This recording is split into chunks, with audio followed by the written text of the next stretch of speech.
This is Breaking the 180, the podcast where we dissect, analyze, and break down everything that encompasses the vast universe of cinema. These are your two friendly neighborhood critics, Alci and Sebastian Carrasco. So we're doing part 2 now of our in-depth study, if you want to call it that, our in-depth discussion on Watchmen, the 2009 Zack Snyder adaptation of Alan Moore's classic 1980s graphic novel. And if you tuned in for part 1, you heard us essentially run down the whole plot of Watchmen, the comic book and the movie. It's setting in this alternate universe where Richard Nixon is still president and heroes who have kind of lost hope in the world as it is wander around or try to start new lives. As a former colleague of theirs and an eccentric worshiper of Alexander the Great, who has even termed himself Ozymandias, is planning a great scheme under the guise of wanting to promote global unity. And we talked about the aesthetic of the film, the aesthetic of the comic book. We talked about the music. We talked about the performances. We talked about all of these layers to the film itself. And now we're going to jump into even broader waters. You hit the nail on the head. That's the expression. We also want to add that you can enjoy this episode on its own. If you just want to hear how Watchmen in the broader cultural and political context is more relevant than ever, you can enjoy it on that. But if you just want to enjoy this as this two-part discussion, enjoy it on that level as well.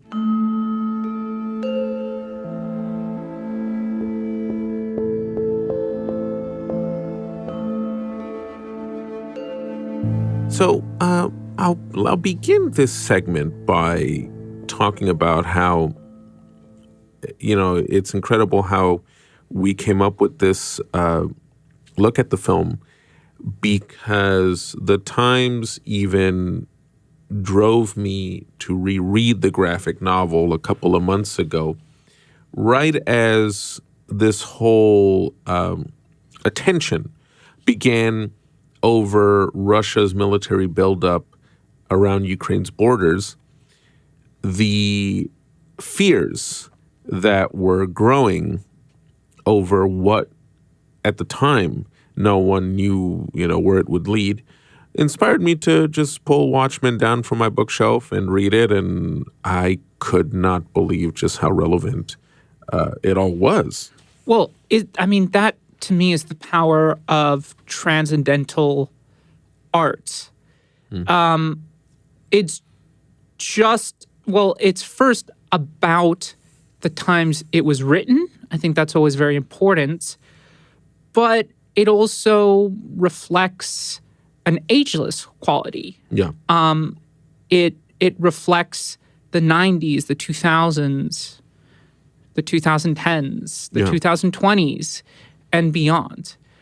Alan Moore was almost prophetic. Yeah, absolutely. In that kind of way. Yeah. We made comparisons to V for Vendetta, the movie, but his graphic novel that he penned, also of the same name, shares that quality. Yes. And I think what's also so great about the film is we can rope that in to the kind of timeless, ageless quality.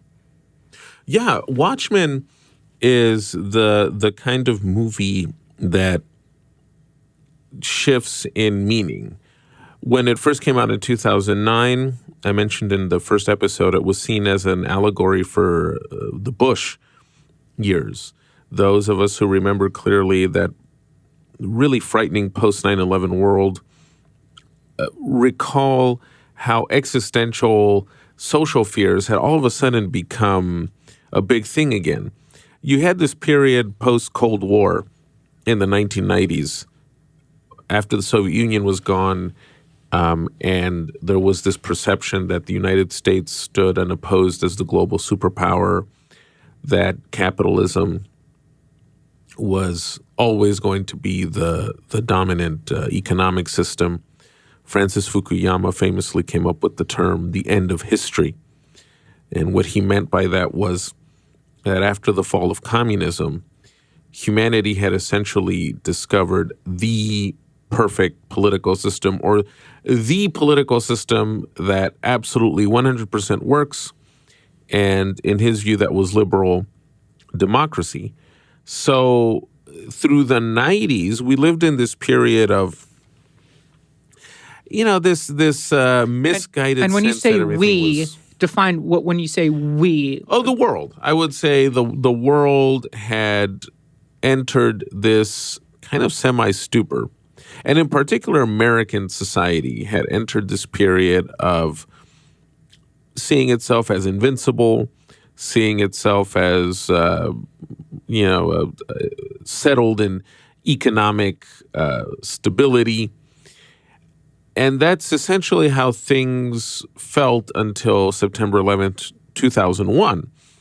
Before that, there had been a couple of political clashes between the conservative and liberal wings of the country during the Clinton years. Some of us old enough to remember the 2000 elections, remember that whole national division that started over whether Al Gore had won or whether Bush had sneaked his way into snatching the presidency. But after 2001, after September 11th, the attacks on the World Trade Center in New York, all of a sudden, this, I guess you could say, dystopian or apocalyptic imagery that people thought was part of the past came roaring back, especially with the passage of the Patriot Act and then the march to war in Iraq. All of a sudden, these fears of cataclysm became present again with Bush and his vice president, Dick Cheney, and that whole staff that included Donald Rumsfeld plotting to fight terrorism, right? The war on terror, and this idea that it was a global and endless war against something that was, even at the time, very undefined. And there were these fears that Bush was going to then enter other countries aside from Iraq, like Iran was a big favorite, North Korea, Syria. So there was this growing anxiety over where we were going as a species. And when Watchmen came out in 2009, it tapped very well into that, which is one reason why I think the movie at the time wasn't the big smash that The Dark Knight was, or that other previous blockbusters had been. I think movies like this kind of short-circuit people a little bit because it taps into something very real in what they're experiencing. Well, it doesn't offer any easy answers, and it does ask some pretty heady questions. Yeah. The fact that, your heroes, and as we kept saying in part one, heroes in quotation marks, are very flawed. We talk about a scene, that deals with a very serious subject matter of sexual assault. Yeah. We were talking about that it, they're not putting these people on a pedestal. Yeah. But on the other hand, it tries to tackle, well, then how on earth are you able to change a system, the world you inhabit, when it has just become so rotten to the core? You can't even see the light anymore. Yeah. And during Bush, and even more so, of course, during the Trump years, there was that iconoclastic spirit that Watchmen embodies. During Bush, all of a sudden, there was this raging debate over how much we should trust figures of authority when it came to matters of war, safety, there was a big debate when the Patriot Act was passed over civil liberties. Would it be okay to suspend civil liberties just to fight terrorism? Bush claimed there were weapons of mass destruction in Iraq. Should we have trusted him in 2002 and 2003 when the war began? And of course, all this became incredibly heated during the Trump years, because all of a sudden you have people that don't consider the president of the United States their president, right? While you have a faction that worships him like a comic book superhero. There's even a painter named John McNaughton who paints Trump in these heroic, mythical poses, essentially, to almost deify him in terms of art. And I don't know how many Trump supporters listen to this podcast, but it is a valid part of the debate, right? Which is what Watchmen does, because Watchmen plays around with these heroes that are supposed to look iconic. They're supposed to look like pop iconography, like Dr. Manhattan. He's this giant, buffed, blue god who is invincible. And yet he's capable of not stopping a horror when he could. I'm thinking of that famous scene where the comedian shoots the woman in Vietnam. And he even tells Dr. Manhattan, you could have stopped it if you wanted to, right? You could have stopped the bullet, but you didn't. Well, even Dr. Manhattan, as much as he's kind of taken a step back from humanity as a concept, as a society, but also his own humanity, he still falls victim to very human emotions and behavior, right? Once again, I brought up this idea of you can't punch and kick your way out of nuclear war. Right. You also can't do that with emotions. Right, exactly. Yeah. And I think that's what the film nails so well. The other thing the film nails so well is the idea of the scapegoat and looking for the easy answer. Yeah. Throughout the whole film, or as you find out, Veidt's plan in order to secure peace between the two superpowers is to basically create a scenario that gets pinned on Manhattan, right? The easy target for everyone to rally against. I forgot the name, but I know going back to the late 30s and early 40s with the Nazi regime, that was the whole philosophy, was you find an enemy that you can get the majority of the population to rally against. Oh, yes. And that brings unity together. Well, there's the... and also same with the Bush years. I mean, I don't want to solely put it on the Bush years. I'm also going to put it on the U.S. system and what empires do throughout U.S. history. Because even before Bush, even during the Obama years, it's not so much a Republican versus Democrat thing. It's an imperial mindset. Yes, systems need to find ways to perpetuate themselves, right? So before Bush,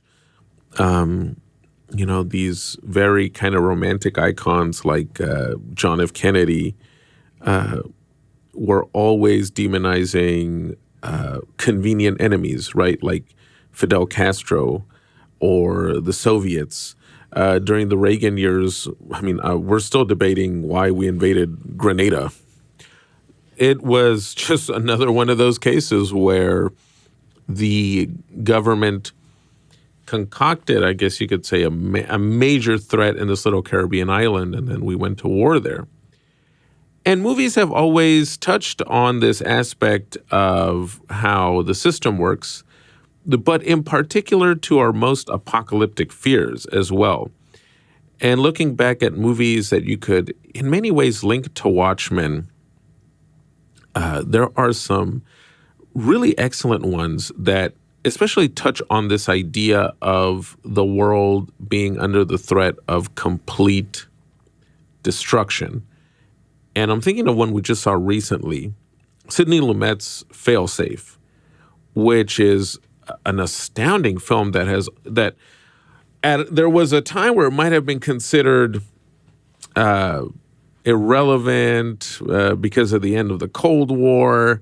Now, when you compare it to current headlines, it becomes frighteningly relevant.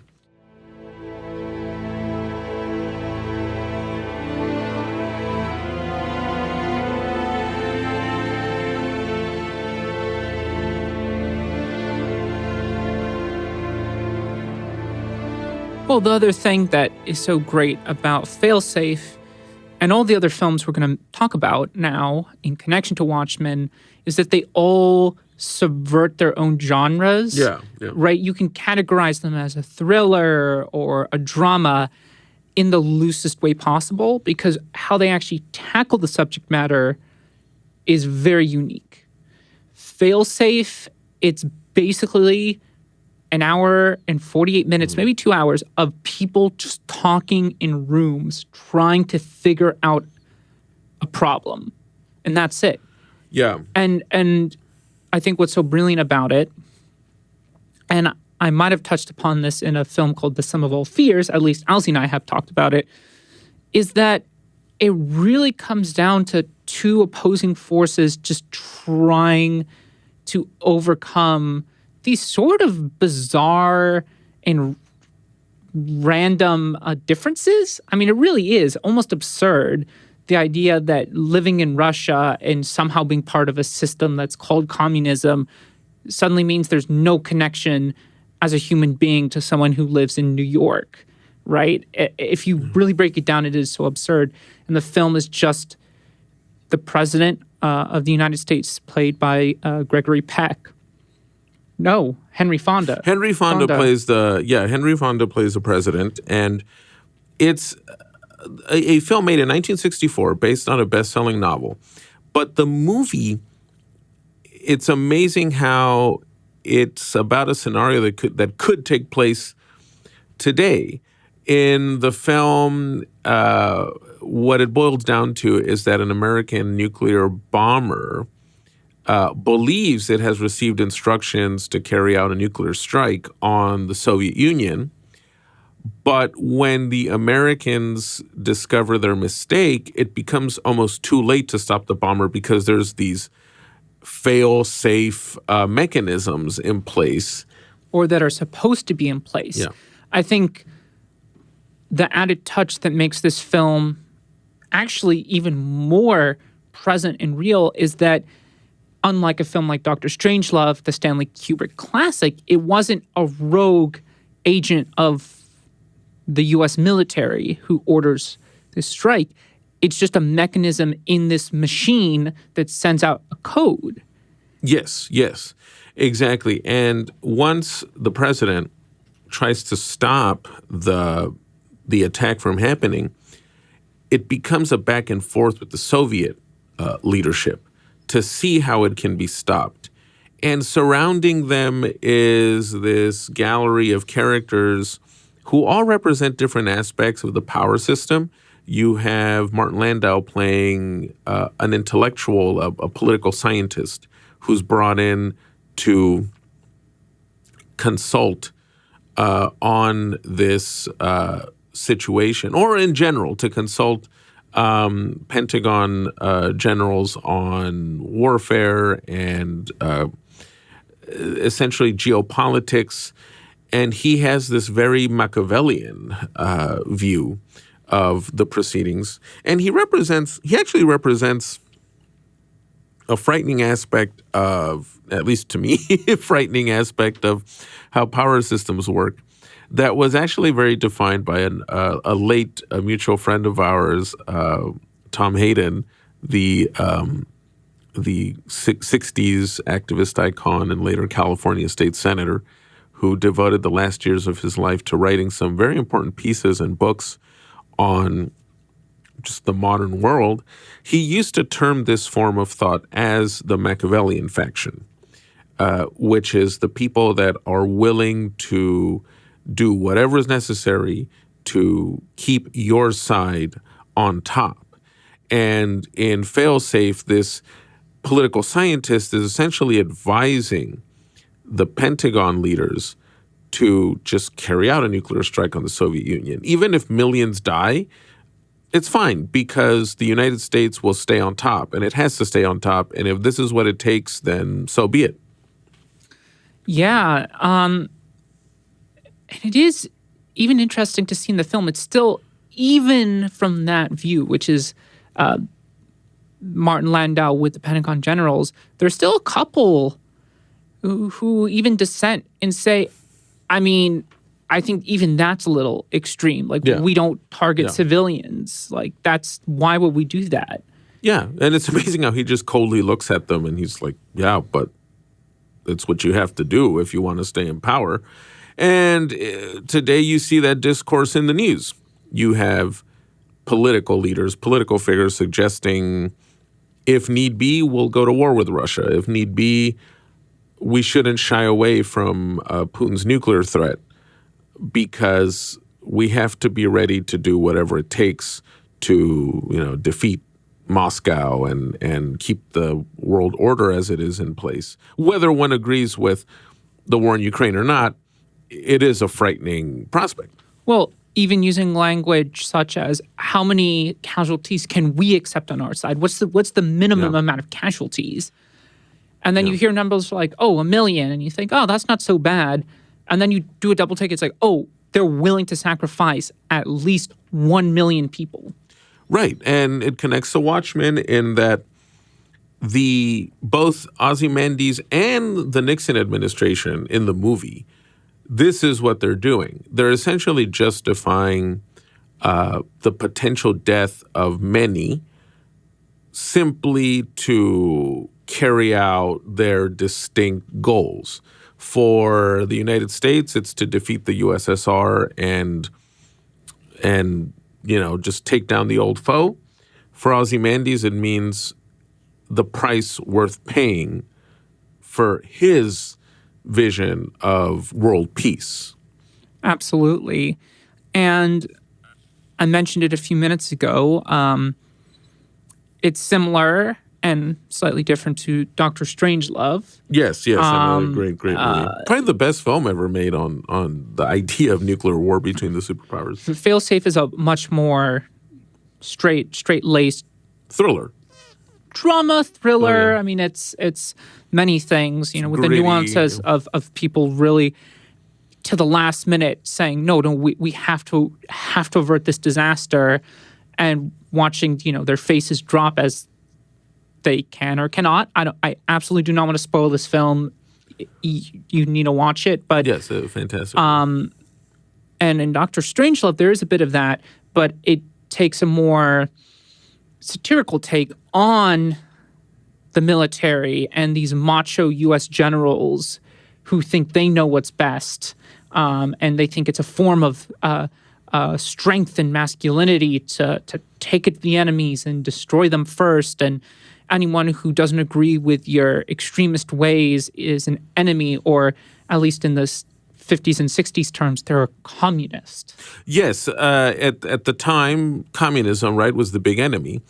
And it's still, that rhetoric is still used today, specifically using the word communist. Many people in Congress now, both left and right, don't quite understand what that word means. Oh, sure. Now it's more microcosmic, right? Like now it's literally a battle of factions. For example, in the United States, anyone who suggests certain social policies is smeared as a communist by the Republicans or by the very right wing.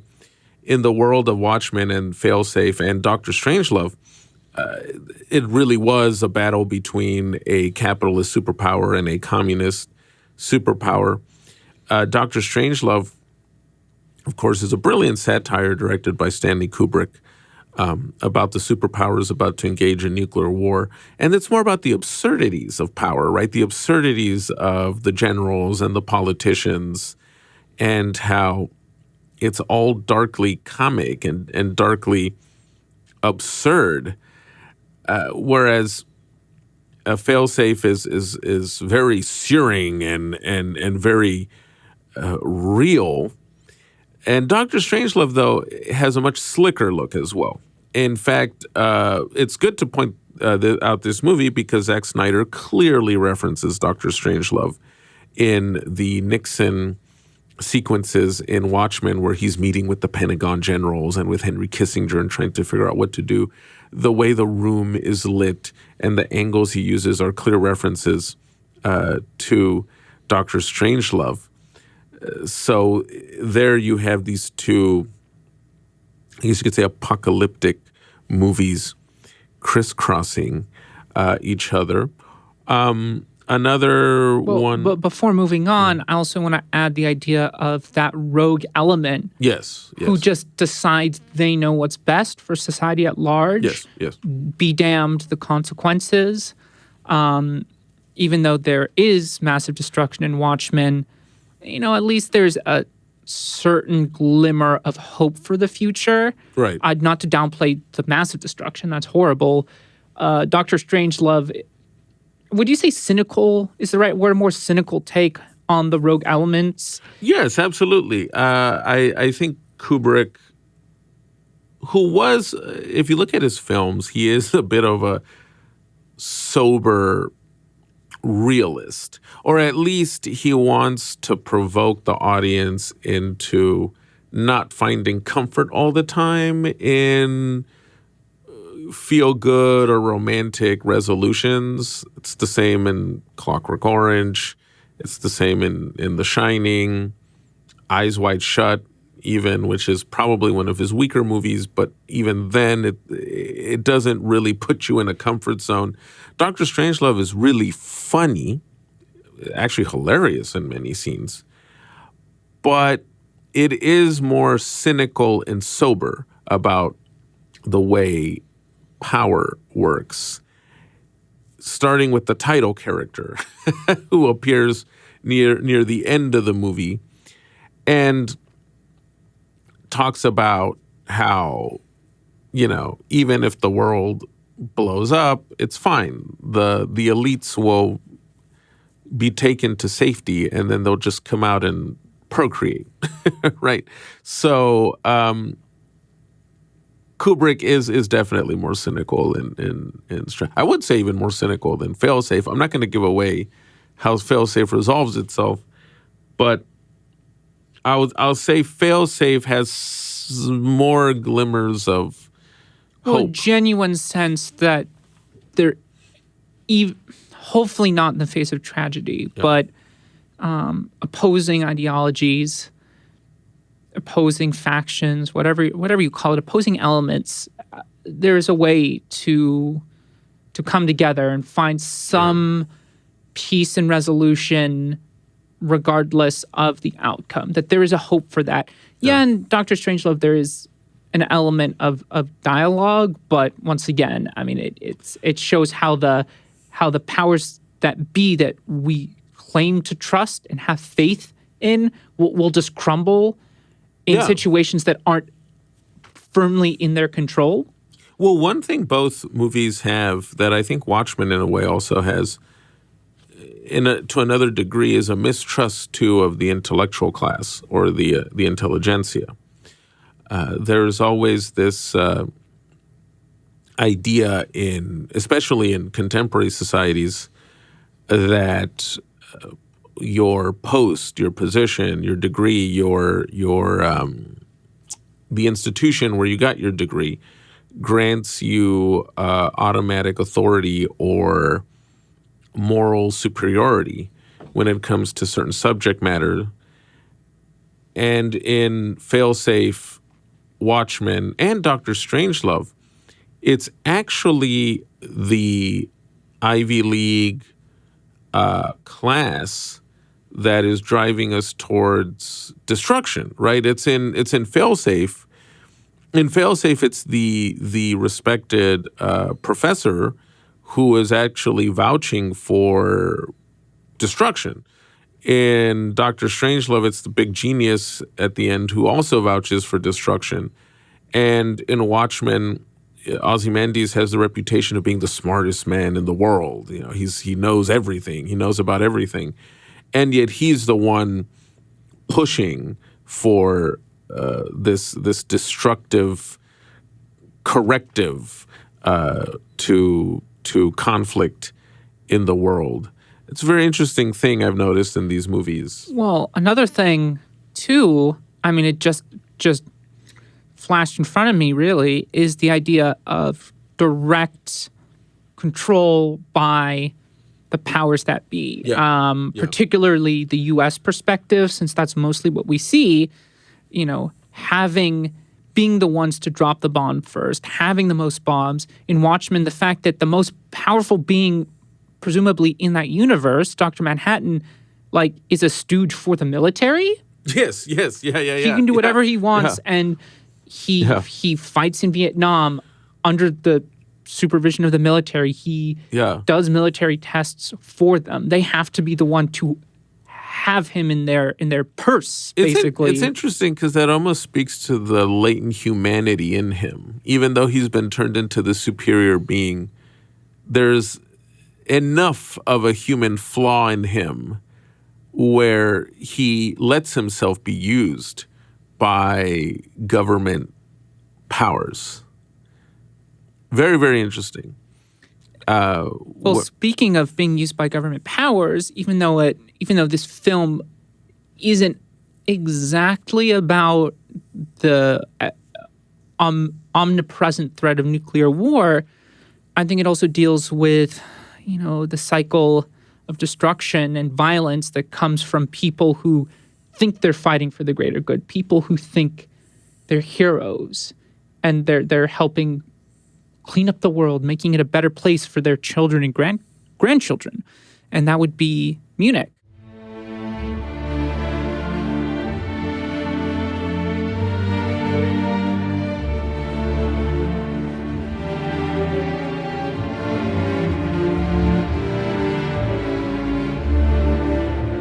Yes, right? Yes. How states justify states as in, political states or even, companies, right? The Ozymandises of the world, these little states, microstates, justify destroying the enemy in wakes of a disaster. Of course, what's interesting about Munich is also based on reality. The last three films we've mentioned are all fiction. Munich is Steven Spielberg's probably diciest political film. It came out in 2005, and it's based on a now famous operation by the Israeli Mossad after a group of Palestinian guerrillas killed the members of Israel's Olympic team at the 1972 Munich Olympics. And as retribution for that act, Israel formed this assassination squad to basically kill anyone who was involved in the planning of the attack. But in the movie, the suggestion is that a lot of these guys who were sent in the hit squad weren't necessarily only killing people directly connected to the attack. They start doubting if this is an actual campaign to avenge the athletes or if it's a broader operation by Israel to strike back at the Palestinians as a whole. And it speaks to this idea of the state exerting its violent power against anyone it deems worthy of it. Even if they're not directly connected to whatever the original grievance was or the original terrorist attack. On how you get lost, and I guess for them it's cathartic release. Once again, tying it back to Watchmen, I mean, you see that throughout the whole film, particularly in the flashbacks when the Watchmen group, you get a sense they really are trying to keep law and order, so to speak, right, in these very messy situations, and they just they just get lost in it. They get lost in it. The comedian in particular isn't beyond committing murder, and there's that scene right where him and Owl get into an argument because they start stopping these protesters right in the streets, And comedian is willing to really let the protesters have it and become bloody and violent, and Owl tries to stop him. Munich, interestingly enough, who would have thought Munich would connect to Watchmen? But it does, because Munich is also about that iconoclasm, right? Where people like Mossad agents in Israel, it's kind of like the popular image we have of the CIA, right? With these Jack Ryan, Jason Bourne characters. They're kind of invincible. They're kind of supermen. And Spielberg was brave enough, along with playwright Tony Kushner, who wrote the screenplay, they're brave enough to question that image and wonder aloud if these guys are ever wrong, if there's a psychological effect to what they're doing. Eric Bana leads the group of Israeli assassins in Munich, and he starts having a psychiatric breakdown by the third act of the movie after all this killing, but all this paranoia, not really knowing if what he's doing contributes to any greater good. I mean, connecting again to Watchmen, once again, I'm even astounded we're making this connection. Yeah. That also happens to comedian exactly. in the film. There's actually a very good scene where he breaks into one of his arch villains' houses and starts crying to him. Yeah. I mean, he's basically got this breakdown. It's clearly later in the career that, what has this all been for? Like, this is all just a joke, what we're doing. Nothing has changed. Exactly. And you see several moments like that in Munich where the Mossad agents, are basically in tears talking to each other, wondering, what is the point of all this? Where is this even leading to? What is going to be the end result of all this killing, of all this violence? Oftentimes not a happy ending. Exactly. And then in a broader sense, Watchmen also touches on a vein in fiction that's very important politically speaking, and that's dystopia. Our greater fears of where we're going, where the system is leading us, what a breakdown of the system could mean, is perfectly crystallized in dystopian fiction. And sometimes dystopia as an interpretation of the real world. And I'm thinking of HBO's Chernobyl, which visually has... And also HBO's Watchmen. And HBO's Watchmen. Which we'll talk about after Chernobyl. We'll talk about after Chernobyl, but Chernobyl, it even has a color palette similar to some of Watchmen. This kind of world drained of color, and where neon colors kind of live on with shadows. And you get this sense of a system that's dangerous to its own citizens, right? Chernobyl is the great HBO limited series based on the 1986 nuclear catastrophe in what used to be the Soviet Ukraine, when a nuclear power plant exploded and spread contamination over a zone that's still uninhabitable. That would have been most of Europe if everyone kept lying and concealing the truth. Exactly. And it's a fantastic show that also, captures a lot of what Watchmen deals with. In Chernobyl, you see how the Soviet leadership is willing to risk absolute catastrophe just to keep it secret, just to not let the West win another one by them being exposed as having a faulty nuclear system. And of course, the results are apocalyptic for the people involved. They're horrifying. Yeah. I mean, the show is something that you'll watch and you'll be left a little bit paralyzed. You literally can't move because the images you're seeing are absolutely frightening and disturbing, and you realize this all happened to these people. And unlike something like Failsafe or Doctor Strangelove, this deals with the reality of a nuclear explosion.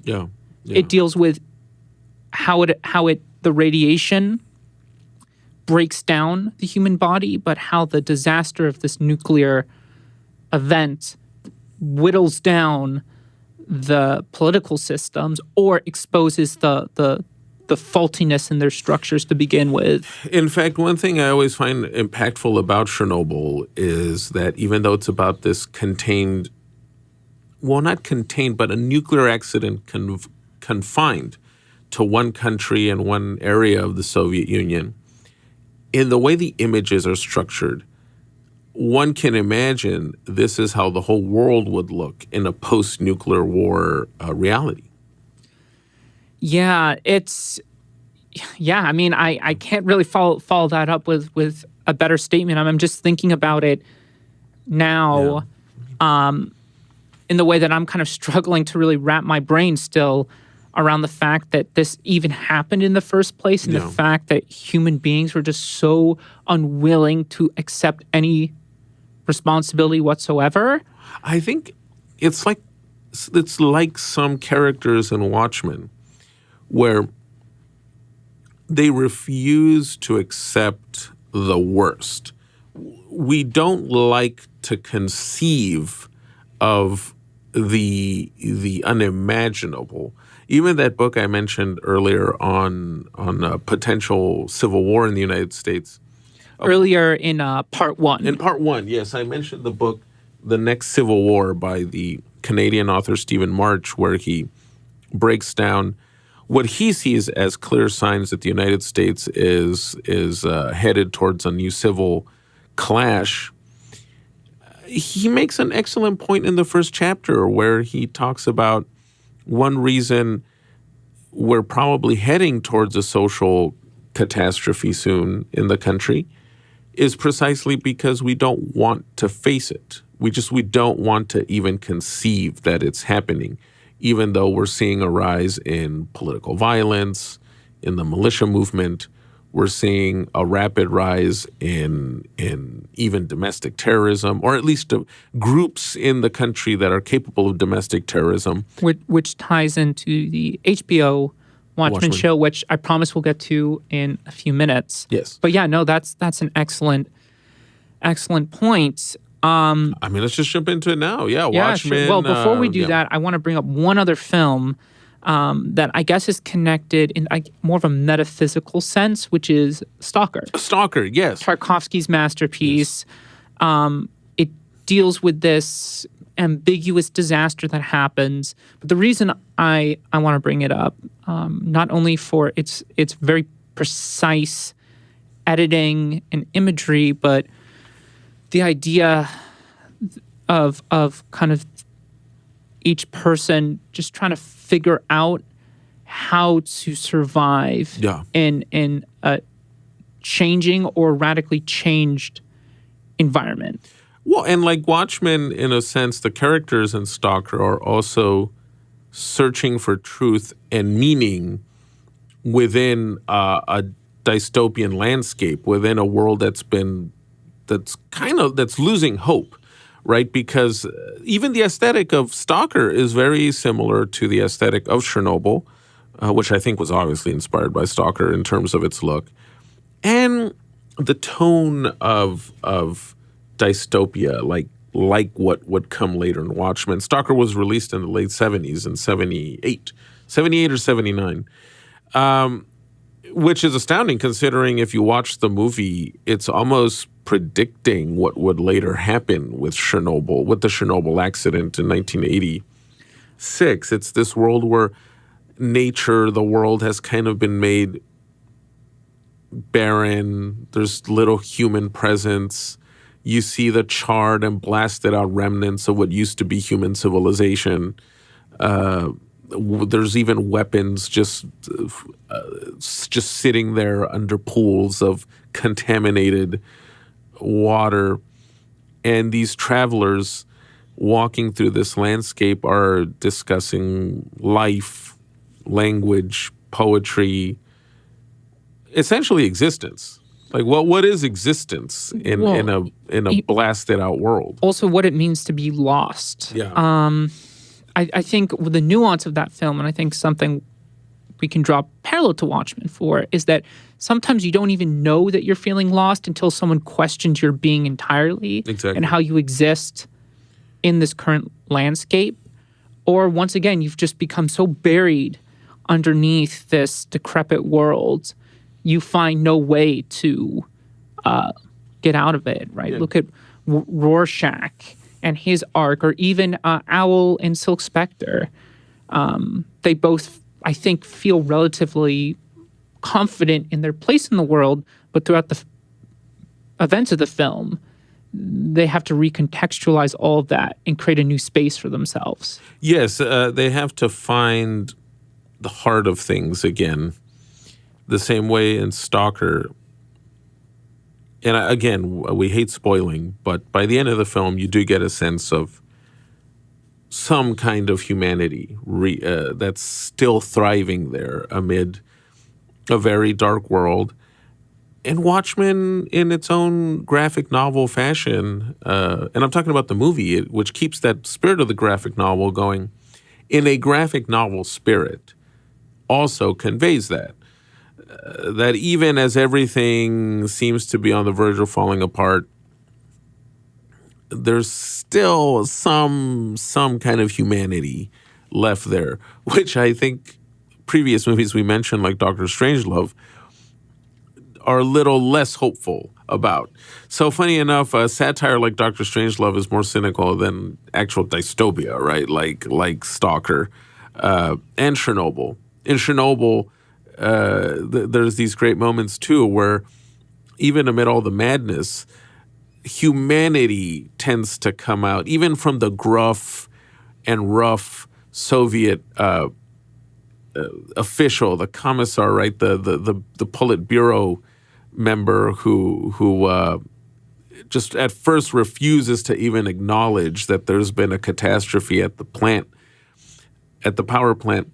Once the reality dawns on him, even with his rough exterior there, he starts to show compassion and empathy and learns from the cataclysm to make the right decisions. Well, it also brings up this interesting idea of constructed roles in society, not even just gender roles, but trying to live up to these constructions. I mean, what I'm talking about, I'm trying to mimic a construct. It's not tangible. We just create these power structures and we get so tied to them and our identity in them that we think that's the only way we can exist and behave. Yeah. And what I liked in Chernobyl is that the commissar's behavior, he questions it. Yeah. Wait, why am I acting in this way? At a certain point, I can see with my eyes something's wrong, but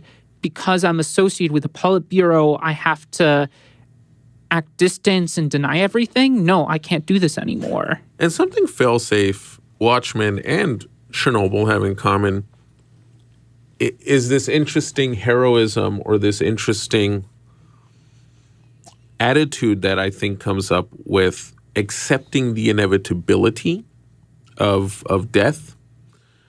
In Failsafe, the president, there's a moment where he just accepts, right? Him and the Soviet premier seem to accept the inevitability of what might happen. In Watchmen, Rorschach is so devoted to his cause that he's willing to face death. And in Chernobyl...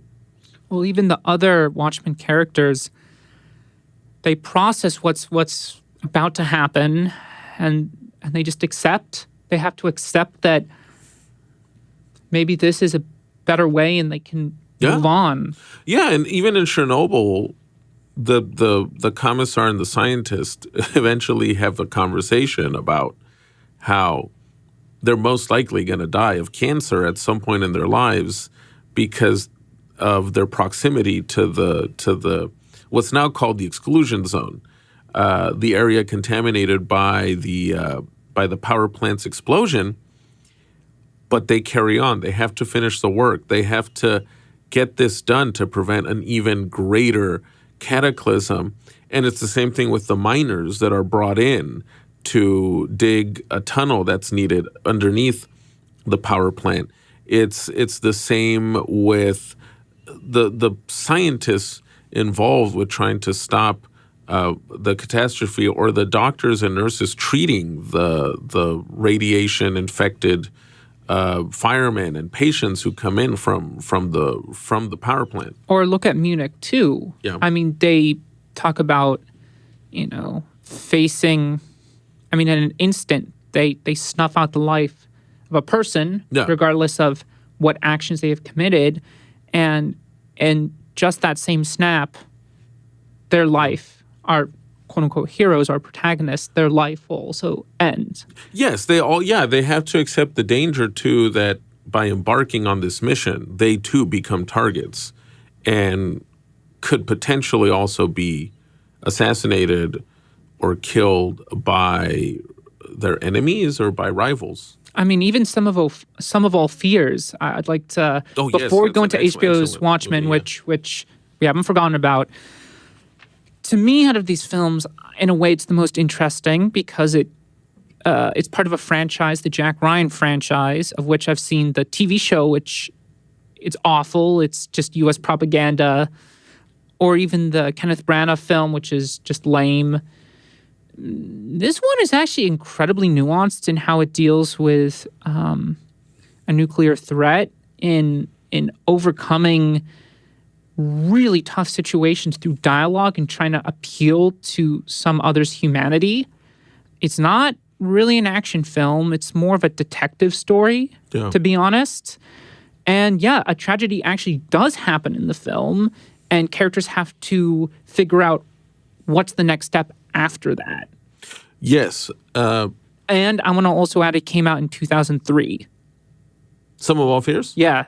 Oh, that was 03. Oh. Or 2002, 2003. No, I think it came out in 2002. Oh, wow. So even more impressive for what it is. So that was a year after 9/11, and 2002 was, it's interesting that movie even came out because a lot of films with subject matter about terrorism, about catastrophe, nuclear catastrophe, were delayed or even canceled in the wake of the attacks. There was this wave of, I remember reading at the time in Time magazine, somebody commenting on how sarcasm was dead in the wake of 9/11. So then they irony was dead. Yeah. And then they just went to pure propaganda pieces. Yeah. The U.S. military, Toby Keith with the Shockin' Y'all, the album. Yeah, and I mean the Jack Ryan series started the movies in the 80s, late 80s? Yeah, the first one, Hunt for Red October, came out in 89, 88, around there. And then you had the Harrison Ford ones in the 90s. Those were still very patriotic and kind of viewed the Russians and the other threat as like one-dimensional villains. Well, that's very interesting you bring that up because it is. I keep saying interesting, but it is very fascinating how just when you would think that they would pump up Jack Ryan for the post 9/11 world, we actually get the most thoughtful and sober Jack Ryan movie just as 9/11 happens. For those who don't know the character, Jack Ryan is from a Tom Clancy series of novels, which are very gung-ho, and they're what they call airport paperbacks, like those paperbacks you can grab at the gift shop before you jump on the plane so you can read something on during your flight, something like a quick consumption novel snack. And Clancy designed Jack Ryan, as this badass CIA hero, almost a superhuman. Exactly. Yeah. Think of him as at the time he was promoted as the realistic James Bond, which is kind of funny because we're actually talking today about how there are actually some Bond movies that are much more relevant than Jack Ryan, like Tomorrow Never Dies, and the way it explores manipulation of the mass media. But just as 9/11 happens and the country falls into this ultra-nationalist fervor, we get Some of All Fears, which is actually a very sober, realistic, I would even say like anti nationalist take on nuclear war, on on the potential of a terrorist strike using nuclear weapons. Yeah. And, what I liked about Watchmen, fail-safe, particularly in bits of Strangelove and a lot of Chernobyl and all of Stalker, this film deals with when the unimaginable happens, how do you deal, or either one, avert the unimaginable, or when it happens, what's the next step? Yeah. How can you reconcile this attack event, call it what you will? And I would have assumed that some of All Fears would have ended up with some giant car chaser, fisticuffs, much like Watchmen. I thought the same thing. No, it just ends with a dialogue. Yeah. I mean, that's the whole last act of Some of All Fears. Yes. Which, funny enough, is kind of like Watchmen. Watchmen itself ends almost on a funny note, in a note of dialogue, as opposed to some kind of huge action climax. Roger Ebert, when the film first came out in 2002, even made a very interesting observation about the way the film was structured. He said, America is being run by President Fowler, tall Lincoln-esque James Cromwell, who is surrounded by advisors cast with some of the most convincing character actors in the movies. Philip Baker Hall, Ellen Bates, Bruce McGill, etc. Crucial scenes take place aboard Air Force One after Baltimore has been bombed, and we see the president and his cabinet not in cool, analytical discussions, but all shouting at once. Somehow, I am reassured by the notion that our leaders might be really upset at such a time. Anyone who can be dispassionate about nuclear war is probably able to countenance one. So the realism of the characters in the movie, again, it's another similarity to Watchmen and Failsafe, where everyone feels real. And it's not that these movies are direct 100% links or shadows of each other. It's just that the themes have these similarities, and it speaks to how movies in general, film in general, art in general, ponders these themes in different ways. Graphic novels explore nuclear war in a certain way. Drama explores nuclear war in a certain way. And as we said earlier with Dr. Strangelove, satire also explores the inevitable, the unimaginable, in its own way and rhythm. Well, I think that's what's so fun about criticism or just enjoying art in the first place. As you said, it's creating these parallels, or when you feel the neurons sparking in your brain. I don't know. I think I was watching Failsafe, and then I thought, oh, what about didn't Some of All Fears do something like this? And then I watched it, and I'd never seen it before, and I was like, I can't believe this film. This film is great. Those little things, it just enriches the texture of films we already like. It helps us see films in new light, create more parallels, have further discussions, great jumping off points. Yes, because it's important to see the way all art speaks to each other. And I'm thinking of other movies and shows that have touched on, again, the same fears. There's that infamous 1983 movie, The Day After, that imagines a nuclear conflict, nuclear war. And it's famous for its shocking in the sense of tone. The special effects obviously aren't as impressive as what we have today, but the way it just imagines what it would be like to be New York or Los Angeles during a nuclear war is horrifying. But then David Lynch gives his own surrealist take on the topic of the atomic bomb with the 8th episode of his 2017 Twin Peaks, The Return. It's officially considered the 3rd season of the Twin Peaks series. And it's this whole show that's not necessarily about nuclear war per se, but it's about the creation of the atomic bomb and how it casts this apocalyptic glow on like this local New Mexico community. And shows like that, films like that, just explore the theme in diverse ways. I'm also thinking about this excellent 1983 movie I recommend everyone check out called Testament, which opens with a nuclear war kicking off. But then the rest of the film, it's just spending time with this suburban family and how the aftermath begins to affect them in many ways, some hopeful, some tragic, some incredibly sad. And recently, HBO brought back Watchmen for a show that continues the story, but in ways that are incredibly relevant to our current situation here in the United States. We are no one. We are everyone. And we are invisible.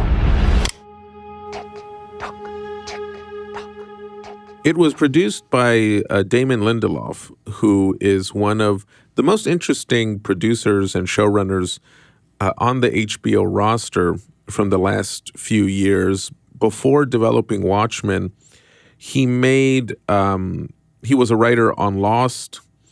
And then at HBO, he did a show, an adaptation of a Tom Perrotta novel that first aired in 2014, The Leftovers, which I think is starting to gain a bit of a cult status, especially from viewers who've been rediscovering it on HBO Max, where they can just binge all the episodes. Yeah, those two in particular, Watchmen and The Leftovers, I think are an interesting comparison because Lindelof really explores, yes, a broken world, but really specifically what happens to bubbles of people in the face of unexpected tragedy. How do people process trauma, internalize it, and move on or don't move on, right? Their process of making their way through the world. I actually saw The Leftovers a few years ago, and I thought it was going to be just an, end of the world thing like The Walking Dead. And I was extremely surprised that it wasn't even close to that. Oh, not even close.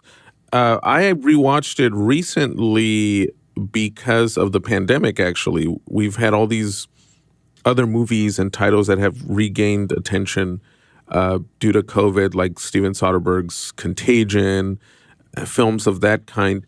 But The Leftovers is probably the best recent drama about how societies grapple with sudden cataclysmic change. It's set in a time period in the near future, or it could even be today, where a huge portion of the world's population is suddenly raptured, I guess you could say. They're suddenly disappeared. And Perrotta wrote the novel as a kind of riff on this Christian belief of an imminent rapture where believers are going to be taken up into heaven, and then the rest of us are kind of just left here to suffer in what's called the Great Tribulation. But The Leftovers is far from religious. What it does is it just imagines what would happen if a large portion of the world just vanished and we just don't know why, and what kind of theories would emerge, what kind of cults, what kind of movements, what kind of extremist tendencies would develop. And I found it really insightful and relevant to watch in this time period because that's kind of what happened with COVID, right? This sudden shock to the world system just came out of nowhere. Well, what's also brilliant, I haven't read the book, but about the show is you don't get an answer to the event. Exactly. That's not what the show is about. Well, it's the same with the book. Yeah, it's the because same. That's how the world works. Yeah. In fact, that's why these different movements, cult movements, or, conspiracy theories, government agencies pop up as some way to respond to the event. But even in that case, sometimes you don't have answers, and there won't be answers, and you have to figure out how to move on from that. And I think the reason we're talking about The Leftovers in comparison to... It links to Watchmen. To the HBO Watchmen show is that, it really does share many of those themes. However, the way the show is structured and the way people respond, I would say, is a little bit more nihilistic, I would say, a little bit more brutal. Yes. There's a little bit of hope, but it's a little more dark, and it really deals with the internal fracturing of a country. It's very sobering. Yeah, it's a sober take and its on it. microcosm is Tulsa, Oklahoma. Yes. In fact, it was because of this show that the infamous Tulsa massacre of 1921 all of a sudden gained a lot of attention again in the public consciousness. Well, people didn't even believe it was real. Yeah, exactly. They thought it was just an event created for the show, like we did when we briefly talked about Parallel Mothers in our Oscar episode. We're not going to go too deep into the history, but just a little bit of a backstory. In Tulsa was a very prominent town that was actually pretty much all Black Americans. Yeah. It was known as Black Wall Street. Yeah. And of course, anytime marginalized groups find some success in this country, somehow that's seen as a threat to the ruling class, to the ruling white majority. And basically, what happened was the radical KKK sectors and other angry white people went in there, flew planes, dropped bombs, and just burnt the place to the ground. A race riot basically erupted, and for a long time, the Tulsa massacre, like the Rosewood massacre and other similar incidents, it was kind of just not discussed, buried under the rug, you could say. Like a lot of such bloody, you could say shameful moments in our national history. And Lindelof, does something very risky, but he pulls it off so well in Watchmen, in that he takes this real, serious, scarring event and somehow manages to give it this new importance, give it this new relevance within the world of a pop art series. And we should also clarify that this Watchmen it's not a redo or a remake or a revival of the original story that Zack Snyder explores in his movie. It's actually a sequel to the graphic novel. So it continues the narrative. Which was also a brilliant move because, as we discussed, when we talked about Snyder's film, a lot of the reaction to that was either, it's too close to the graphic novel, or it deviated too much. And it was kind of damned if you do, damned if you don't situation. No matter what approach he took, it would have been wrong. So Lindelof was like, okay, this world is extremely interesting. How can we do our own thing while keeping the spirit, Moore's spirit, in there? Yeah. Which I'll even come across as a bit of a comic geek and say he did a much better job than the sequels that DC actually published. They published a prequel series to Watchmen where individual characters were given their own origin comics. Yes, graphic novels, not like films or anything like that. Right, exactly. And those are an example of doing it the wrong way, in my opinion. Except the Rorschach one. That one was actually pretty well pulled off. But the comedian issue was, just so overcooked. It turns out he used to play touch football with John F. Kennedy and Bobby Kennedy, and Jackie might have actually hired him to whack Marilyn Monroe because she was angry over JFK's affairs, that sort of thing. Lindelof, continuing this world in TV, takes it seriously as genuine pop art. He doesn't go crazy with it.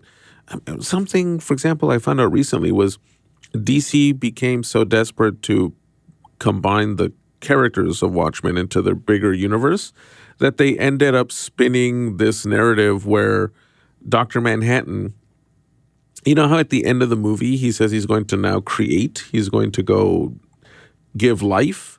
Well, the continuation they did in DC Comics was that, oh, he's the one that then created the universe with Superman and Batman and the Flash and all these characters. And fans were like, what? What is this? So this show is not that at all. Exactly. The show's much. I mean, this is a perfect example of a piece of media that absolutely deserved to be a miniseries. I think it's 8 or 9 episodes, maybe 10, but something like that. Each episode is around an hour long. And I think what makes it work so well, kind of like the Snyder film, is that it takes these costumed heroes and creates this real world framework, or as close to real world as you can get, that works.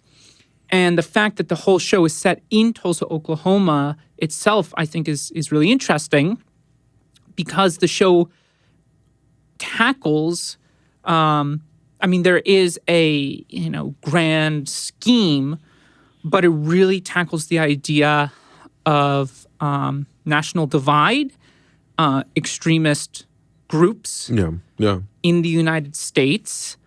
What's interesting, because with the first Watchmen, right? When you say first Watchmen, the graphic novel and the movie, they both tap into fears of war and nuclear apocalypse.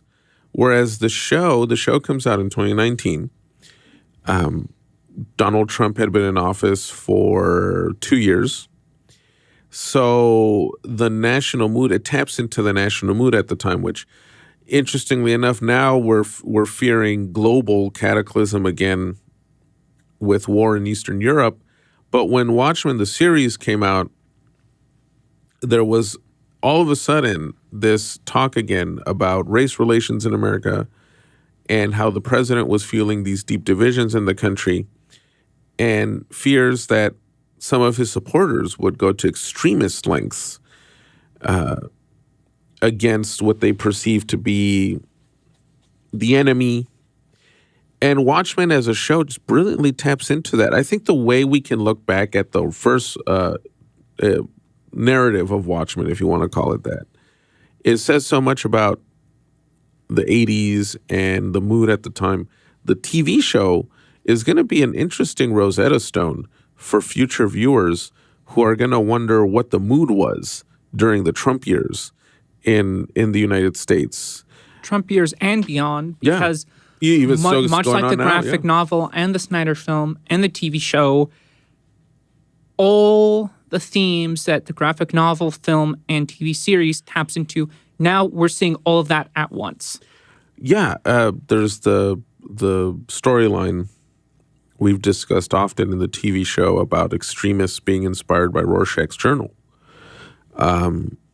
It's the same now with you still have extreme white supremacy groups who read stuff like the Turner Diaries and those kinds of things.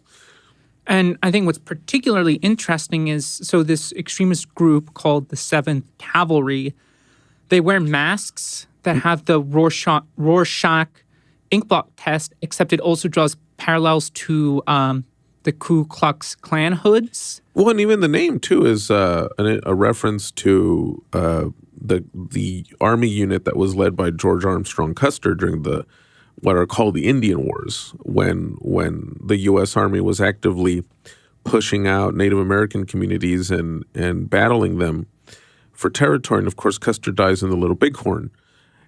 So that's another very interesting reference to history, because that's also history from almost 200 years ago that's beyond relevant today.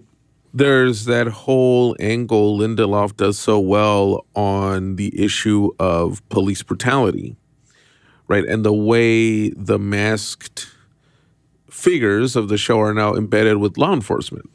Yeah, absolutely. Not only do the cops wear masks due to an event in the film. I forgot, it's like White Night or something, where a bunch of cops are killed in their homes. But in fact, the police force also has its own group of masked vigilantes. Yeah. So you have these two masked groups fighting each other literally with the masks, but also how it deals with politics. But that's kind of interesting too, though.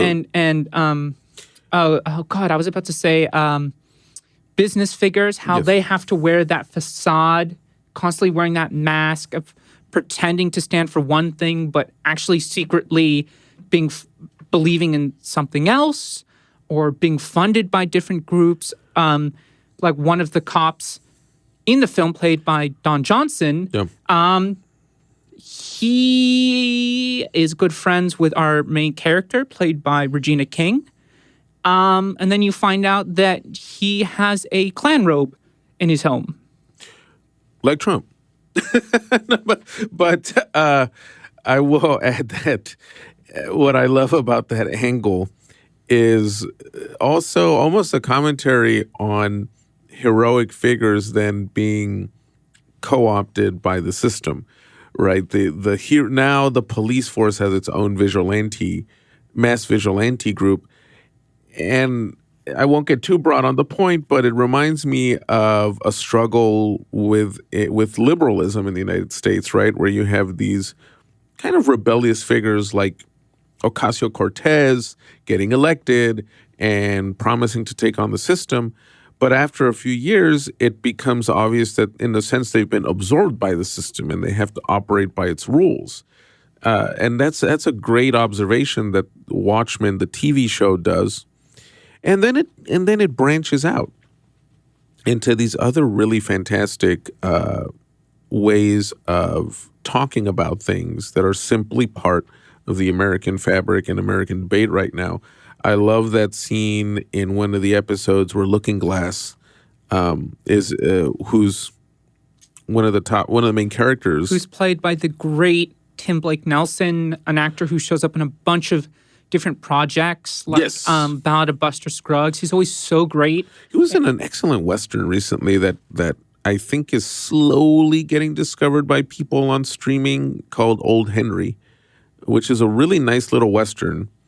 And you got to watch it just for the ending. Trust me, you don't even see the ending coming. But back to the show, he has this origin story where he was raised as a very strict Christian, who then survives the big boom, right? The big blast that Ozymandias carries out at the end of the first Watchmen.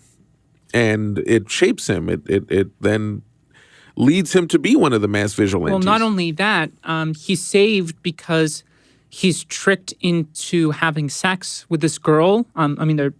She and her friends are playing a prank on him. They steal his clothes.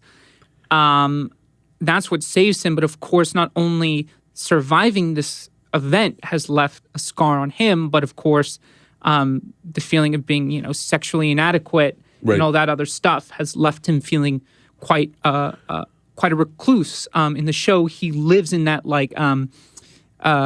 post-apocalyptic bunker thing. He's one of those survivalists who just hunkers down to brace whatever storm. And the fact that he's masked, you never actually see his eyes. It's a literal giant reflective.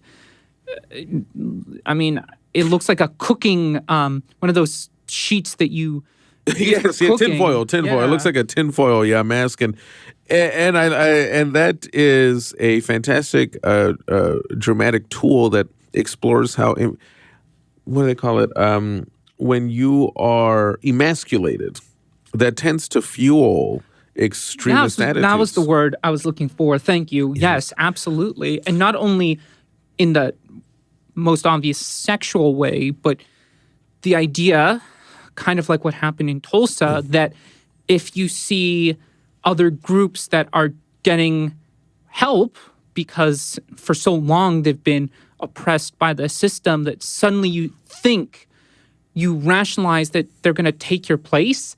Yeah. You don't think that, oh, maybe we're just widening the circle so everybody can be on the same playing field. And of course, when you start thinking like that, it's very easy for politicians and news outlets to stoke those fears and channel them so you become an extremist. Yes. It's a show with a keen psychological insight into its characters, while at the same time carrying on this broader, rich narrative process where Watchmen, in a very kind of non-linear way too. Not only Yes. we're dealing with multiple different characters, but it frequently cuts back and forth to different time periods too. Yes, it does this great thing where it captures how history actually works, right? That history isn't just compartmentalized episodes. It's not just a series of separate events that could be divided up into standalone chapters. History is like this ever-flowing wave, as you said this morning while we were prepping this episode. And you see that in the way the show references other things like the aftermath of Vietnam. Right? The Vietnam War was a big deal in the first Watchmen narrative. Now Vietnam has a new status. Yes, so in the show, it directly tackles the fact that Vietnam has been annexed and is now a U.S. state. Yeah. Much in the same way that Puerto Rico Yeah. was, even though sadly it's still not a state in, Well, in the Hawaii United is States. Hawaii but Hawaii was more fully directly, annexed, the imperial powers of Mexico, Yeah, we're the recording United this, States. and we're recording this in what used to be Mexican territory until the 1840s. Yes, in California. and how even then, there's peace. There's a term in history, Pax Romana. I don't know if you've heard of that. Yes, during absolutely. during the Roman Empire, there were these periods of Pax Romana, which means they weren't conquering other nations. They weren't being invaded by different tribes. However, the very same behaviors that we see now in the United States, right? There were still, robberies and there was still crime and all that stuff. There just wasn't an outward invasion. That's what this show tackles. So in Vietnam, right, they're not at war, but there's still resistance movements. Well, there's thinkers like Noam Chomsky and Glenn Greenwald do state that we live currently in a Pax Americana reality in the world. Which will probably change in the next few years. Yes. Well, yeah, the world is becoming very multipolar. Which is exactly what the HBO show tackles through the events in Tulsa. Yes. It shows you feel like all over the U.S. and its territories and states, like it is on the precipice of being full out war. Exactly. On the streets. Which I'm sure a lot of people naively thought was going to be fixed as soon as Trump was out of office. But on the contrary, you could watch the show today and feel it's speaking about the Biden years in the United States. And I'm not, just blaming Biden and taking a political stance here. What I mean is the tear in the social fabric is still going on. It's still increasing. It's not like, everything is fixed now. Well, it's because that ebb we're Trump's gone. talking about, right? Yeah, just because no one is storming the Capitol doesn't mean that a larger wave won't engulf the country. And it's interesting you bring that up because isn't that something that the show came out before the storming of the Capitol? And it's quite something, right? That Lindelof's foresight as a showrunner and the writing team, they absorb the material so well, and their imagination is so powerful that the fears the groups were talking about post January 6th, all of a sudden, seem to have almost been slightly predicted by the show. In the same way, Black Mirror was given a lot of renewed attention for an episode that seemed to somewhat predict the rise of Trump.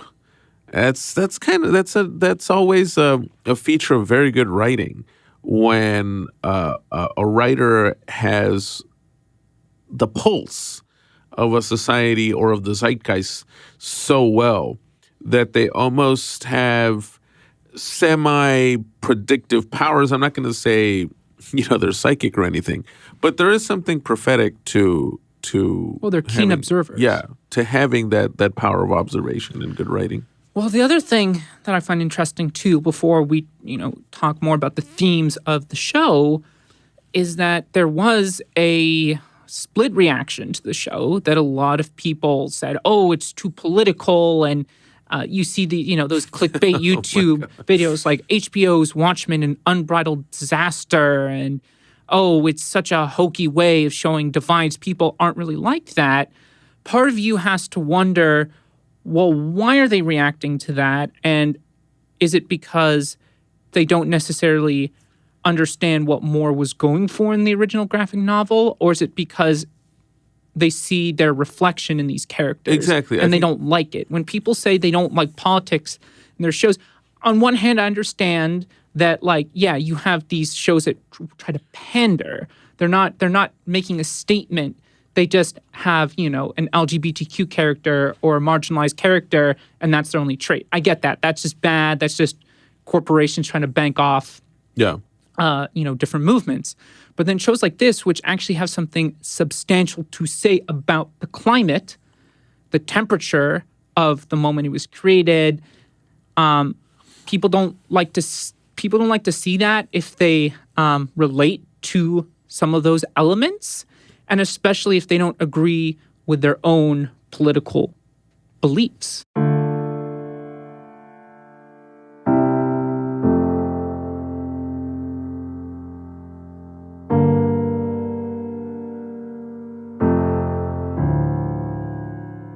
Yeah, it's almost this form of willful ignorance when a work of art, a piece of literature, a piece of film, an essay strikes a chord and causes some kind of short circuit. Anyone who doesn't see the Watchmen graphic novel and even the Snyder film as anyone who doesn't realize they have very strong political content, I think it has to be a case of willful ignorance. What else could it be? On the other hand, I do understand that you can enjoy all these things on different levels. I totally get that too. You can enjoy the cool action, all of that, which both the movie and the show have some very well choreographed action sequences. I totally understand that too. I think people just don't want to, some people, not all, just don't want to acknowledge or admit the worst. This book I mentioned earlier in the podcast about the potential of a next civil war in the United States by this Canadian author March. He writes in the first chapter about that, how, whether this happens or not, whether there is a breakdown in society to this level or not, we just don't want to contemplate that it's possible. And a show like Watchmen forces you, like the graphic novel, to kind of face up to these realities that the United States is not that homogenous. It's actually a very fractured society at the moment. I mean, it always was, but now it's coming to a boiling point in many ways. And I want to touch upon that for a second, too. Yeah. I think you just made such an important point. This has always been a fractured society. Race, class, gender, it's always been there. But when I've always thought of this country has been the greatest salesman the world has ever seen. Somehow, Oh yeah, this country has always convinced the rest of the world that it is the number one in democracy and freedoms Well, and everything. in all of this. And there are moments in history where you see spikes happening. I mean, I say spikes as if the Civil War wasn't one of the bloodiest conflicts on U.S. soil, well, civil it is rights. the bloodiest conflict in you know, American the history of lynchings and racially targeted violence and all of that. But the way it's interpreted in the consciousness of many people is that, oh, those are just spikes and then things get fixed. After the civil rights movement, things were fixed. No, what happens is the powers that be convince the rest of the world, and of course many other countries around the planet don't buy it either, not to say that they don't have their own problems, but this country tries to convince itself first that things are fixed. What has happened, even before Trump, I'd say over the last 10 years in particular, people don't buy the advertisement anymore. Well, the trickery is starting to slip away, and now we're seeing the rotten fundamentals and pillars of this country being exposed. Yes, what's going on is problems that have always been below the surface in the country are suddenly boiling to the surface. What's interesting, you bring up the salesman area because it's true, the United States does know how to pitch itself. I mean, here in Los Angeles, right, we have a lot of international students and international workers who, you know, many times have told me that they decided to move here because of the image projected of the United States abroad.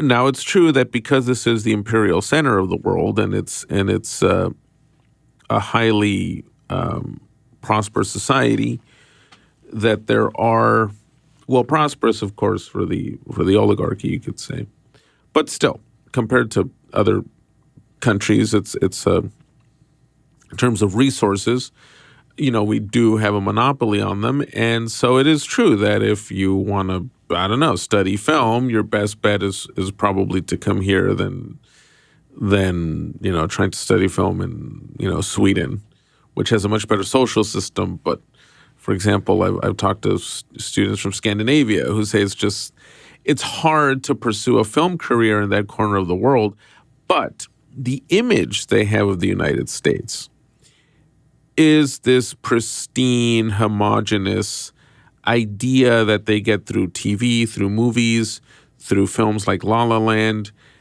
And then comes along a show like Watchmen that actually subverts that idea and says that, no, this actually is a society as fractured and in conflict as Honduras, you know, or Guatemala or something.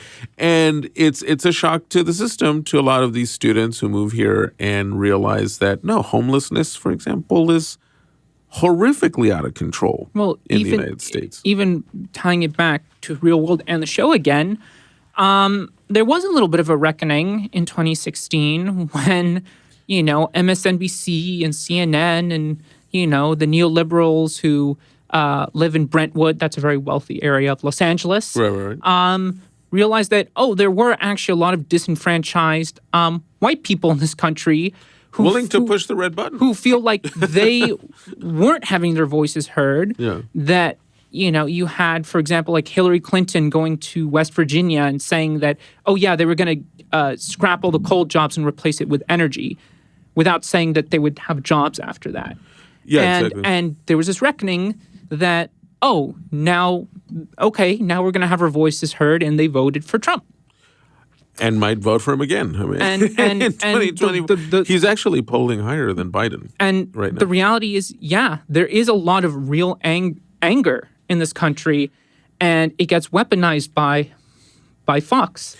Yes. And stuff like that. And the other thing that's important is tying that back, what the show does by focusing on the 7th Cavalry is it just shows one potential outlet for that anger.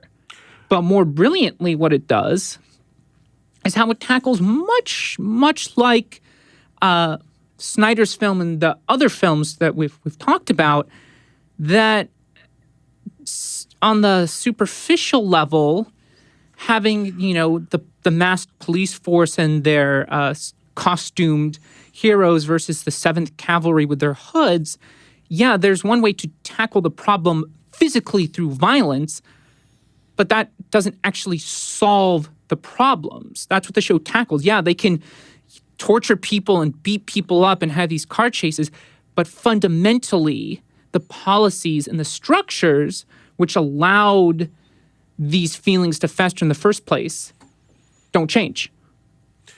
Yes, what Watchmen, I think that's one thing that perturbs certain viewers when they contemplate the HBO Watchmen.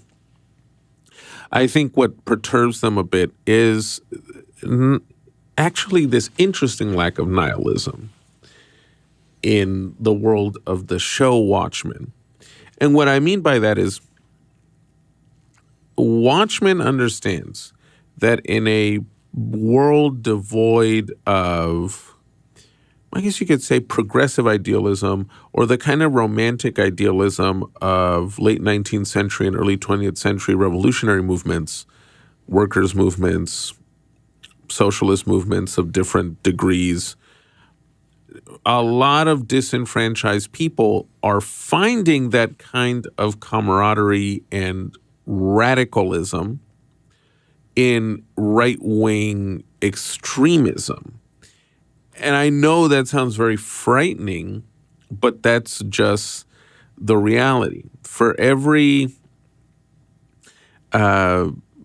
politician in a well-cut suit who makes promises, there's now someone more extreme in the outlying parts of the system promoting, these radical nationalist agendas. And a buried subtext, I think, in Watchmen is that if that isn't addressed, it will eventually produce some kind of explosion. And adding to that, and I think really what makes the show so brilliant is that even through those groups that pop up, they still get played by the politicians. Yes. Which is what happens in the show. There's this senator called Joe Keene, who seems to be this friendly, relatively progressive guy from Oklahoma. And you find out, how much should we spoil here? How much should we talk about? I mean, the show's 2 years old. We won't go into super spoilers because it's really brilliant. Lay out the groundwork. But basically, you find out he has more nefarious purposes, and once revelations are unfurled for us, you think, oh, that's bad. But then you realize that this guy's motivations are narcissistic. Yeah. In the end, you're like, oh, that's exactly what happens, right? You think of our current senators. You think of the Lindsey Grahams and the Mitch McConnells. Ultimately, what they're out to do is to make life better for themselves, and they'll weaponize these and manipulate these movements for their own self-interest. Well, and also the people who get involved in, for example, these militia movements and all that. They're also, I don't want to just single out these Republicans, but of course they're also quote-unquote Democratic senators who do the same thing. Yes, and what's sad is they convince people in many ways to even vote against their own interests, right? So if you bring up Mitch McConnell and the leadership of the current Republican Party, they keep pushing for social agendas that are actually very detrimental precisely to the low-income Americans who then, in their despair, turn to radical right-wing movements. But the other thing, too, that I want to point out is you even have, senators, people on the left who support Biden, right? Part of the I forgot the term, the corporate Democrats. Right. Even tell people who are relatively left-leaning, who want, universal health care to simply just accept the system. Yeah. Because accepting the system means that they still get enriched. Not to get totally off topic, but I mean, that is part of what the show's talking about. For example, in this world, Robert Redford has been the president for 2-3 terms.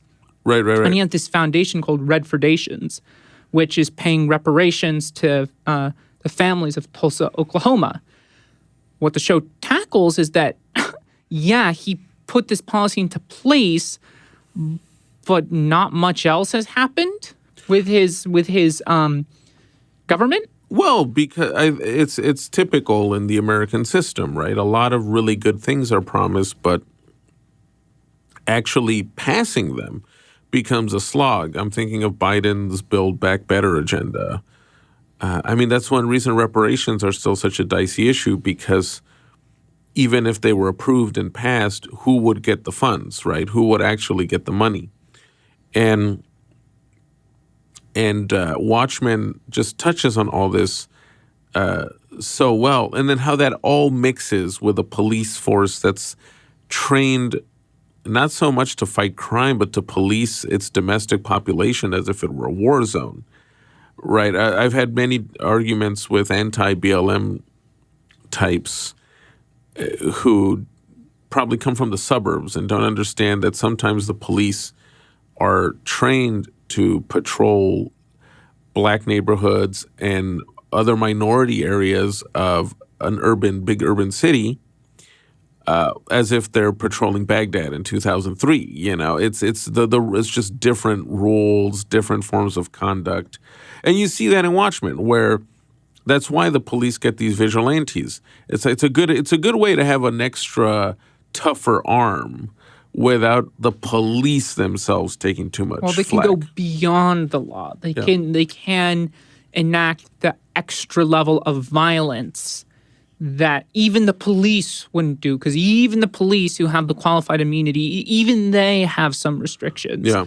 And in fact, that makes me think of the best episode of the show, episode 8, which is this extended flashback, that follows actually a black officer in the 30s, early 40s.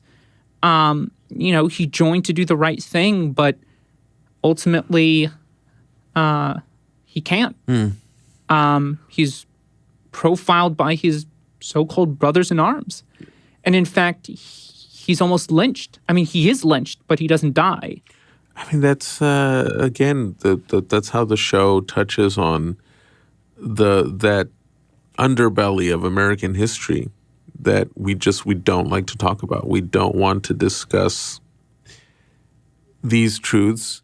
Maybe Lindelof thought this could have been, and I know this is going to be a bit of a stretch in comparisons, but maybe Lindelof thought Watchmen could achieve something like BoJack Horseman on Netflix, where you can talk about very unnerving or important topics and issues that the format will make a little more easily digestible, right? It's the same way that BoJack touches on modern despair, depression, age, substance fear abuse, of time, substance abuse, the fear of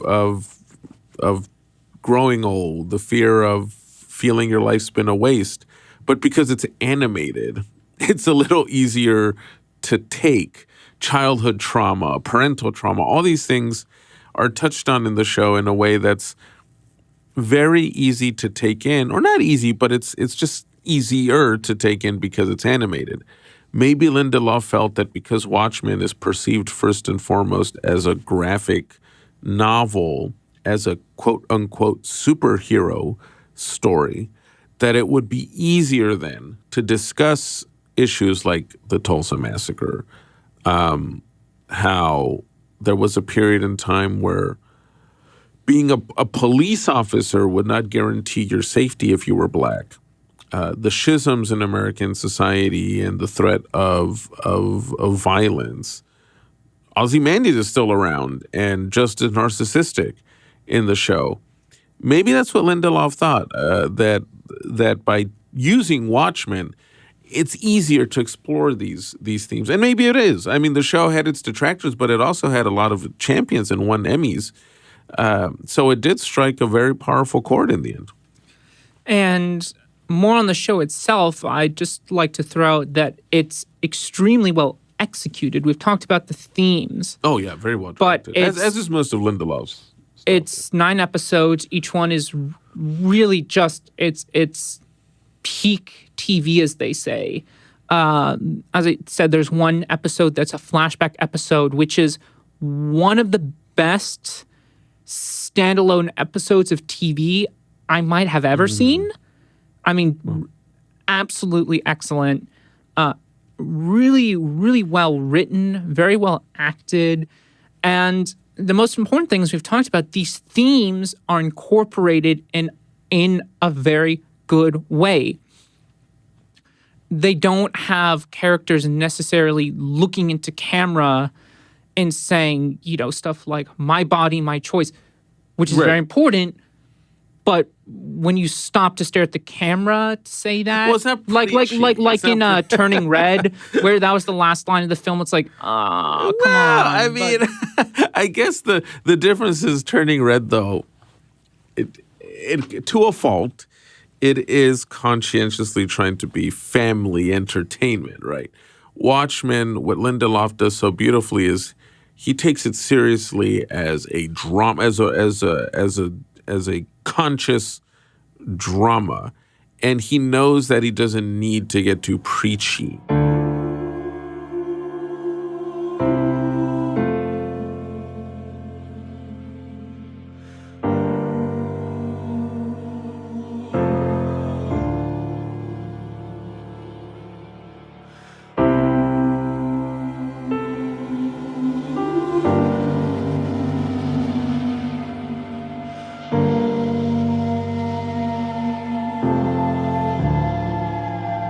And as a result, there's all these rich layers of themes that come across just organically through the story. Another great one is this idea of the noble lie. The Watchmen series takes place after the events of, in particular, the graphic novel. Because the graphic novel and the Zack Snyder movie both end with the same idea, but with a different execution. In the graphic novel, Ozymandias pulls off a kind of fake alien attack where this giant squid creature is unleashed on New York, and the idea is to frighten humanity into unity by making everyone think that we need to come together to face an extraterrestrial threat. And in the world of the TV show, that truth has not been, the people don't know the truth yet about what was going on there. Everyone is still under the impression this was going on, right? Yeah, exactly. And more interestingly, it shows a world, 20, 30 years after this event, post Kumbaya unity thing, right? It's this interesting balance of the world in stagnation, as in it doesn't know where to go, but also this boiling, these simmering factions that are about to lead the world, or the world of Tulsa, to the precipice, which is how the real world works too. It's you have multiple layers going on that move at different paces. And also a false sense of, I don't want to sound pessimistic, but we do go through these moments where we think everything has been settled. I'm remembering those early days after 9/11, where all of a sudden there was this big sense of national unity that then fractured once the Iraq War started. Or like how Rudy Giuliani was America's mayor for how he handled the crisis. But unfortunately, as we've made many references in both part 1 and part 2, to 9/11, after that unity of coming together, there was, for example, New York alone, a lot of anti-Muslim hate crimes. Even directed at sheiks. Exactly. I was about to say even sheiks were getting assaulted in the street and stuff, right? That anger got displaced in the wrong way. Same thing with COVID, right? The early days of the pandemic, there was this collective understanding that everybody had to lock down and everybody had to be safe and wear the masks and watch out for each other.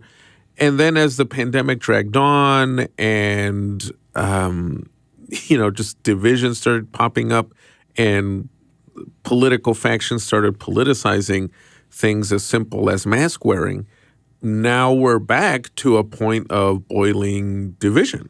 Well, to a sense of normalcy, which in a way is scary. Yeah. Right? You have this period where everything is heightened. Everyone feels like we need to be proactive about changing things. But then once things have settled, that's the most dangerous point to live in. Because people become complacent. The advocates for doing the right thing become complacent.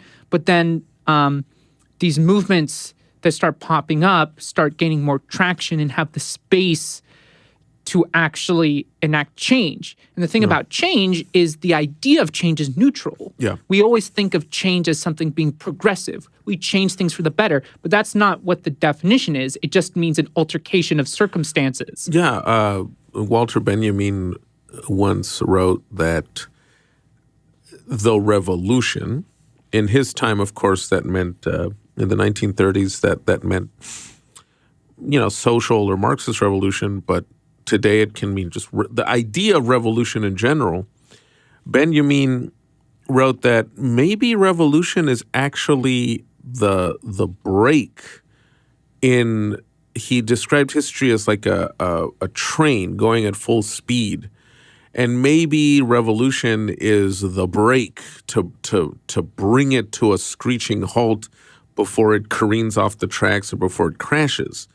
Because, we like to think that, as history progresses, right, as history moves forward, things are going to get better. Things are actually going to become more enlightened and utopian or whatever. It's not linear. Exactly. Things are never linear. We just describe things as linear because it's I would say, the least complicated ways of describing things and categorizing things.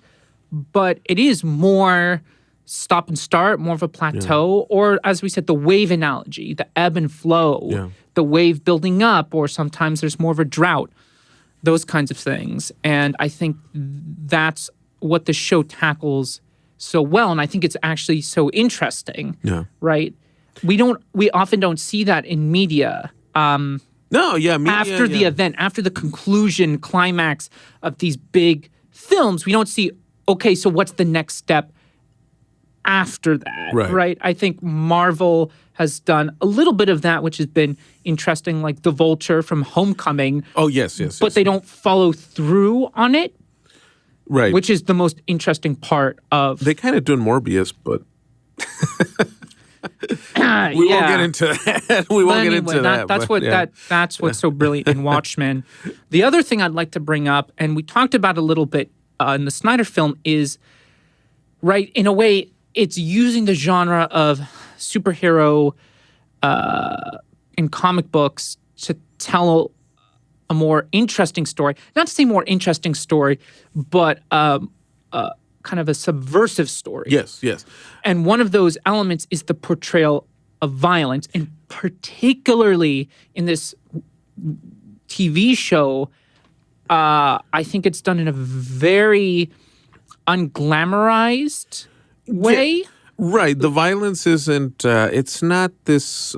It's still stylized a little bit, but it's definitely more visceral. And it's not the kind of cheap or exploitative violence that you get in throwaway action shows.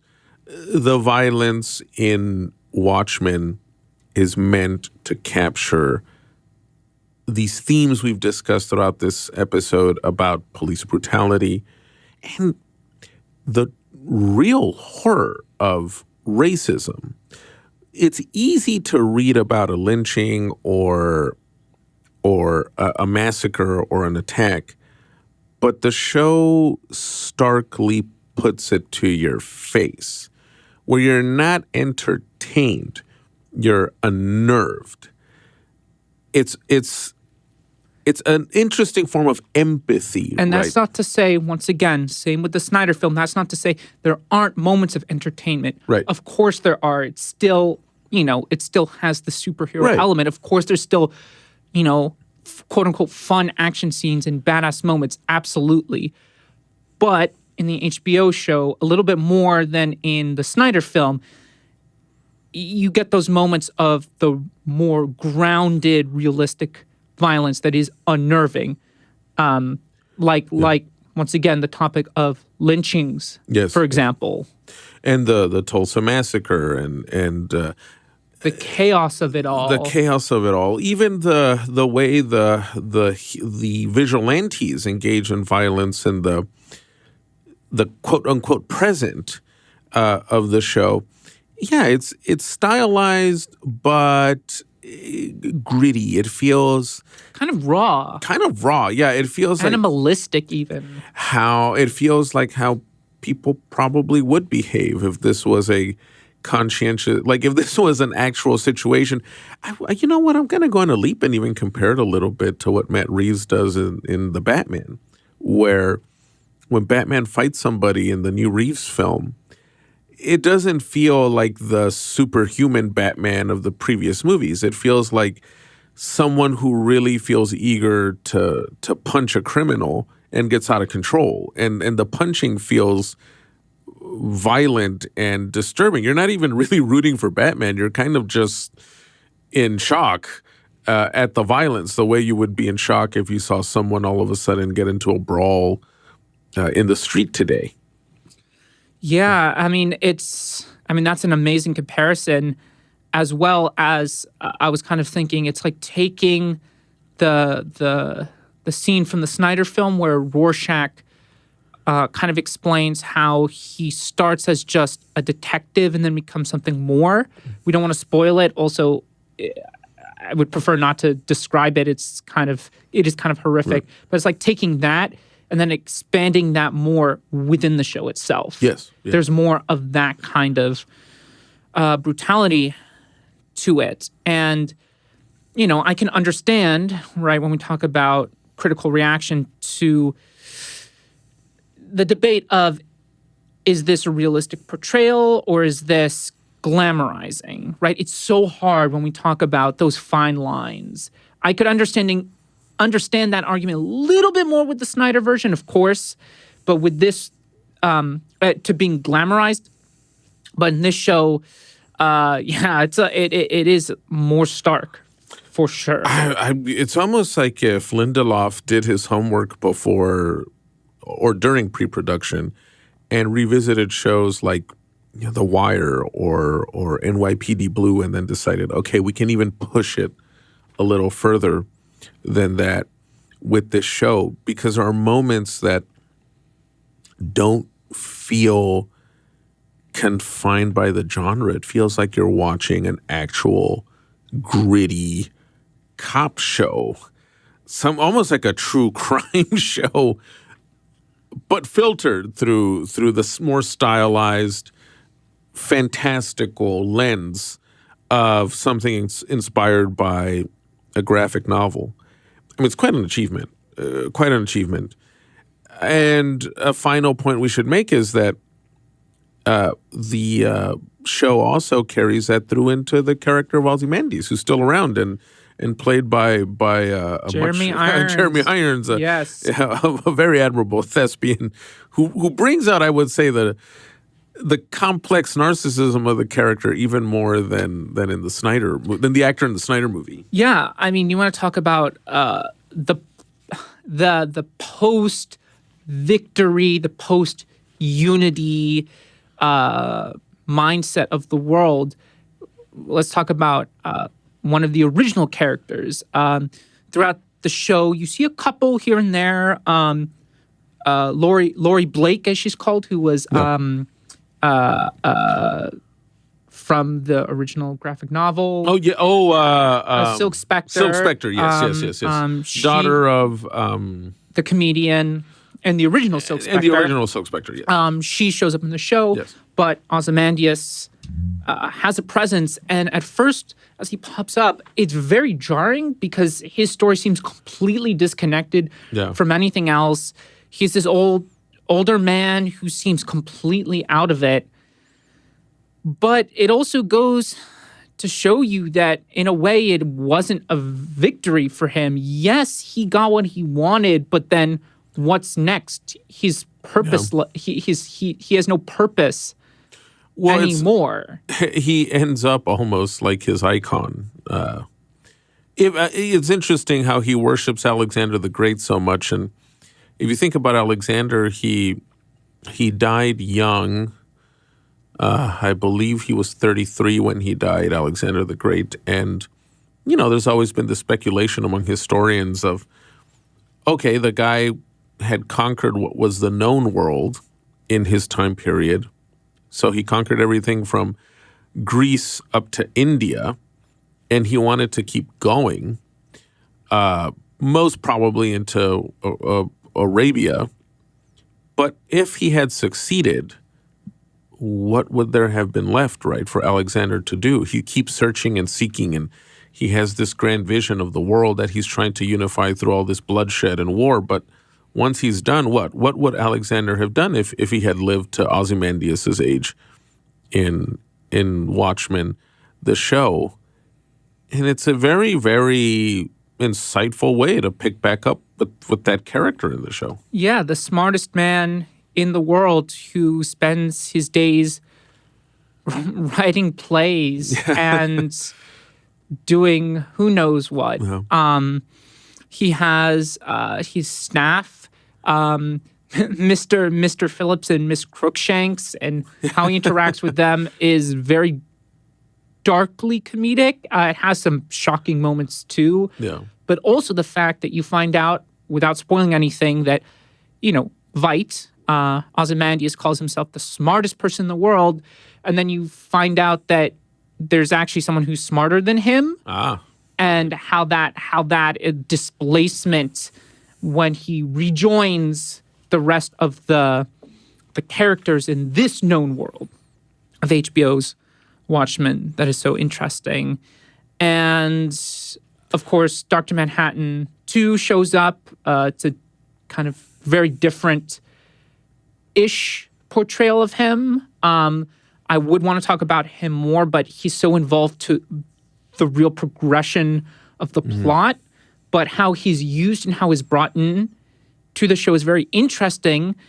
And in fact, how he leaves the show with unanswered questions, I think is brilliant, and I hope they leave it. It's the kind of question where it makes you think about what you've just seen and reflect on what you've just seen and reflect on the state of the world as we know it, as opposed to, when are we going to get season 2? And I hope they don't make a season 2. Well, Lindelof has been very vocal about not designing this as an actual multi-season project. He went against the grain and really kept it as a limited series. Streaming services or studios, including HBO, they've been making that mistake a lot. They've been adapting material into strong shows. I'm thinking of programs like Big Little Lies. And because the first season, or Westworld even, because the first season is such a strong adaptation of the source material, they decide that, it can carry on into another season and, they need to keep the franchise going. And then they entrap themselves because they don't even know how to keep the story going convincingly. Lindelof has done it before, The Leftovers. The first season brilliantly adapted the Tom Perrotta novel, but then he kept it going for 2 more seasons that were completely original, completely whipped up by him and his excellent writing staff. And it actually worked beautifully. It actually worked to a very poignant conclusion. However, Watchmen, I think, doesn't need that. Watchmen, he made it so complete, so strong with this one limited series that, if anything, I would actually hope he considers, because he's a comic fan, apparently. He's a big comic book fan. It only makes me wonder if he should then try his hand at other titles that would also work very well as limited series. Right. We've brought up V for Vendetta before. Yeah. You know, a similar approach to that. And I'm thinking of graphic novels like Preacher, stuff like that. Of course, which was adapted into a TV show by the same team that made The Boys, actually. Oh, yes, AMC. That was an AMC. Yeah. The first season was very strong. I did enjoy it. I mean, you know, something with that Lindelof richness yes, to of it. course. But yeah, that's the show. I highly recommend you check it out. Read the graphic novel first, but it does stand on its own. In fact, I think it's more of a mystery if you haven't read the graphic novel or watched the Snyder version.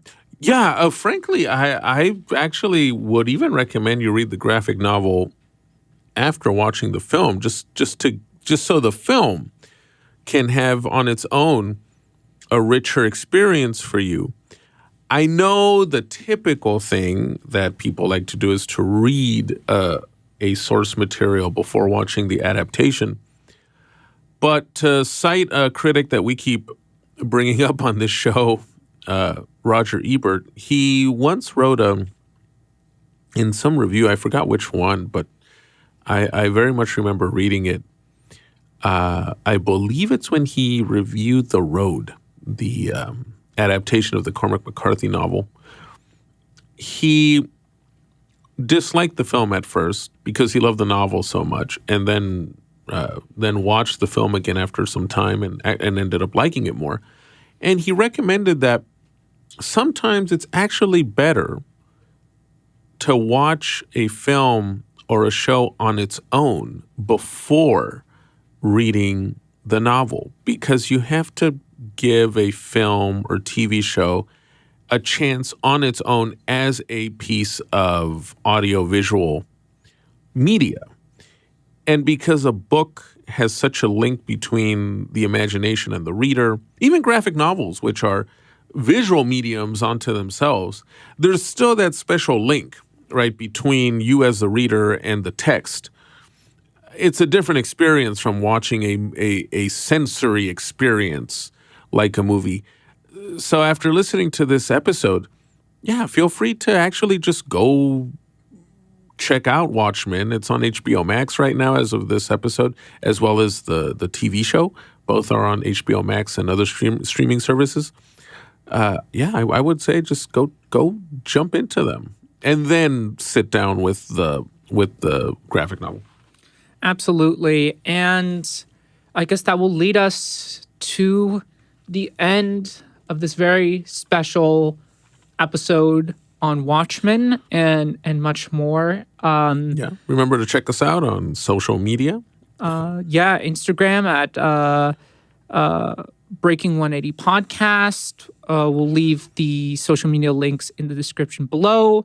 We're on Facebook as well.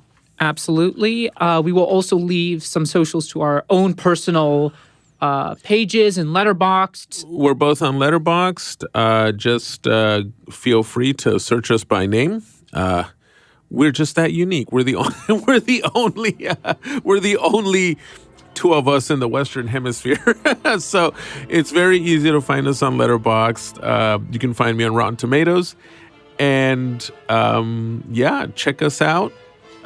Give us your commentary as well on Apple Podcasts. We really, really look forward to your comments. Throw a couple of tomatoes at us too if you feel compelled to do so. And coming up next, we have an episode on... It's a surprise.